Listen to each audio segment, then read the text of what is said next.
O sessiz, ani hızlanma var ya, hani gaza dokunduğunuz an sizi koltuğa yapıştıran o güç, işte o sihir değil. O, bataryanızın derinliklerinde çalışan, kimsenin görmediği iki koruyucunun işi. Peki kim bunlar ve arabanızı nasıl bu kadar güvende tutabiliyorlar? Hadi gelin kaputun altına o turuncu kabloların dünyasına bir dalalım. Şöyle bir hayal edin. Arabanızın tabanında tam 1000 tane, evet yanlış duymadınız, 1000 tane dizüstü bilgisayar bataryasının toplam gücü yatıyor. Peki bu kadar muazzam bir enerjiyi nasıl kontrol edersiniz? Hele de Allah korusun bir kaza anında.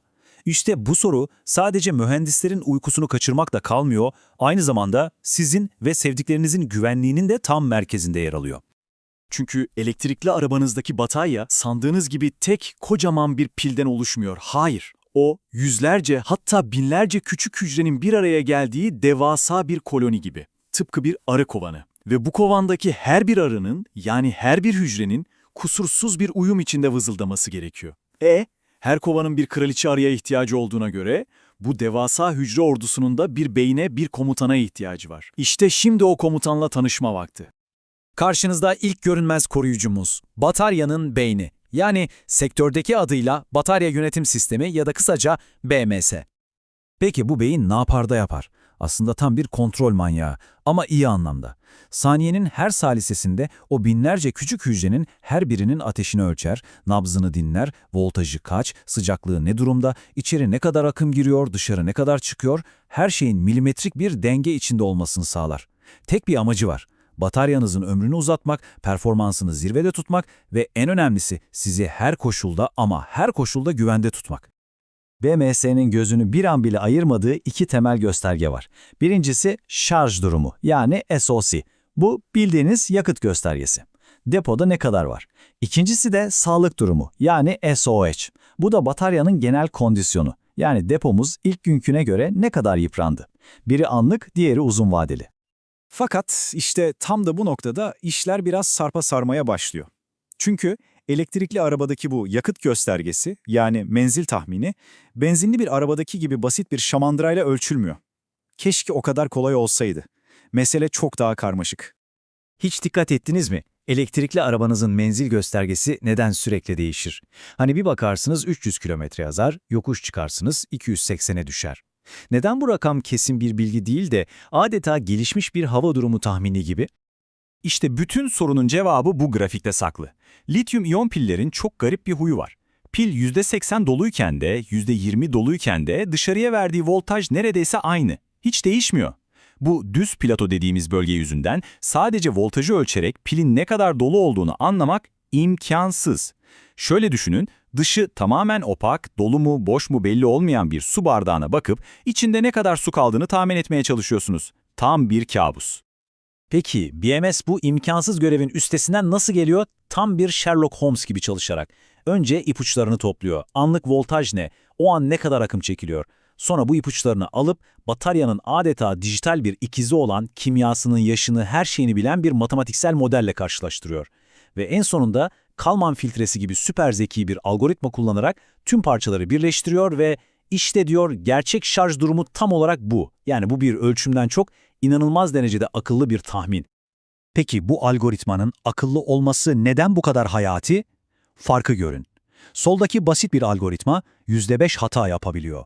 Bu ne demek biliyor musunuz? Ekranda daha 50 kilometre gidersin yazarken arabanın bir anda yolun ortasında durması demek. Tam bir fiyasko.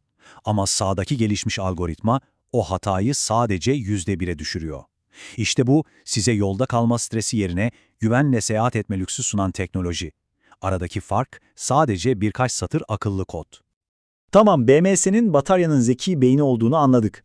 Ama en zeki beyinlerin bile kaba kuvvetten korunmaya ihtiyacı vardır, değil mi? İşte burada ikinci görünmez kahramanımız devreye giriyor, devre koruma sistemi. Onun işi akıl yürütmek değil, gerektiğinde kapıyı kırmak. Bir elektrikli arabada yaşanabilecek en felaket senaryoyu düşünün. Kısa devre. Bu, o 1000 laptop bataryasının tüm gücünün saniyenin binde birinde tek bir noktadan boşalması demek.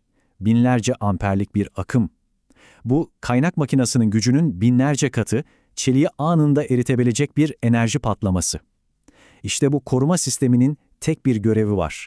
Bu kıyamet senaryosunun asla yaşanmasına izin vermemek. Peki bu koruma işi nasıl evrildi? Her şey bildiğimiz o en basit şeyle başladı, sigorta. Hani şu aşırı akım geldiğinde kendini feda edip eriyen ve devreyi kesen o küçük metal parçası. İşe yarıyor ama tek kullanımlık. Sonra sahneye kontaktörler çıktı. Bunları devasa uzaktan kumandalı elektrik şalterleri gibi düşünebilirsiniz. Tekrar tekrar kullanılabilirler. Ama burada büyük bir problem var. Sigortalar inanılmaz hızlıdır. Bir göz kırpmasından bile daha çabuk tepki verirler ama tek kullanımlıktırlar. Kontaktörler ise tekrar tekrar kullanılabilir, harika ama bazen o kadar devasa bir akım karşısında yavaş kalabilirler. Hatta metal kontakları birbirine yapışıp kalabilir. Yani seçim şu, süper hızlı ama tek kullanımlık mı yoksa tekrar kullanılabilir ama biraz yavaş mı? İşte bu ikilem mühendisleri yıllarca uğraştırdı. Peki ya her şeyin kontrolden çıktığı an, yani bir kaza anı, işte o zaman sistemin son kalesi adeta bir fırlatma koltuğu gibi çalışan bir teknoloji devreye giriyor. Piros sigorta. Bu sistem hava yastıklarınızdan gelen sinyalle tetikleniyor ve içinde bulunan minicik bir patlayıcıyı ateşliyor. Bu mikro patlama yüksek voltajı taşıyan kalın bakır hattını fiziksel olarak parçalayıp atıyor. Tık, bitti. Batarya aracın geri kalanından saliseler içinde tamamen ayrılıyor. İşte bu taviz verilmeyen mutlak güvenliktir. Şimdiye kadar iki kahramanla tanıştık. Zeki beyin ve kaslı koruma. Ayrı ayrı harikalar ama teknoloji durmuyor. Peki ya bu ikisini, beyni ve kas gücünü tek bir süper varlıkta birleştirsek ne olurdu? İşte elektrikli araç güvenliğinin geleceğine hoş geldiniz. Bu yeni süper kahramanın adı Bractor. İsmi İngilizce kesici ve tepki verici kelimelerinden geliyor ve yaptığı işi mükemmel özetliyor.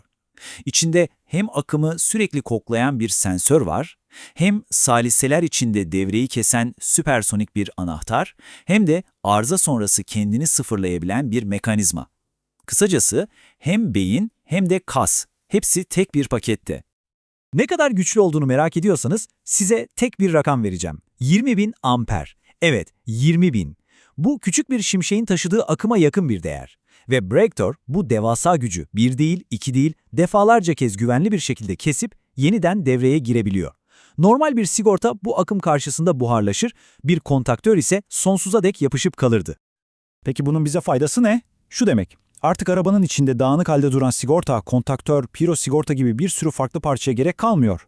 Tek bir akıllı kutu 15 farklı parçanın işini tek başına çok daha iyi yapıyor.